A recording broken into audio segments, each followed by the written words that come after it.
In a world made hideous by wrongdoing, there is no wrongdoing more hideous than what's been happening to schoolgirls in Nigeria at the hands of the bestial cult Boko Haram, which has kidnapped into slavery, kidnapped to be sold, nearly 300 schoolgirls.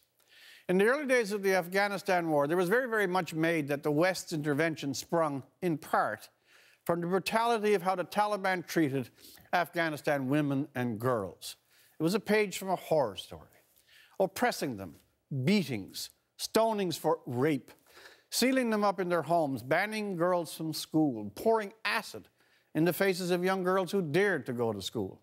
This was the great point to the intervention. Well, as the Western powers retreat from that country, it is surely the deepest melancholy that such primitive attacks have returned, that the monsters of the Taliban are still capable of gassing a school with poisons, throwing acid in the faces of young girls, and that women and girls in Afghanistan may be returning to a night many must have hoped was over. Malala Yousafzai is the current face of that plight.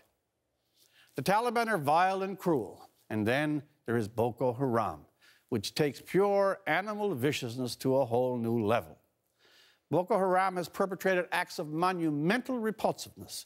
It attacked over 50 schools just last year alone, and is now kidnapping schoolgirls, a few as young as 9, with the intent of selling them as slaves and prostitutes and wives, then strutting around in front of the world boasting of more savagery yet to come.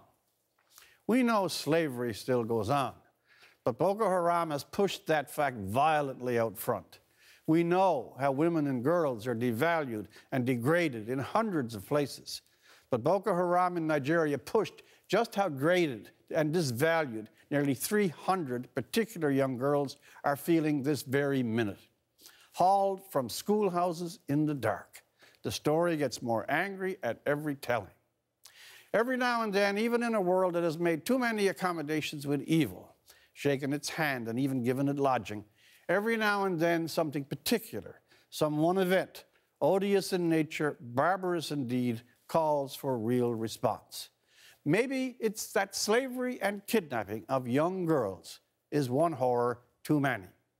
There are larger miseries, Syria, more ominous threats, Ukraine.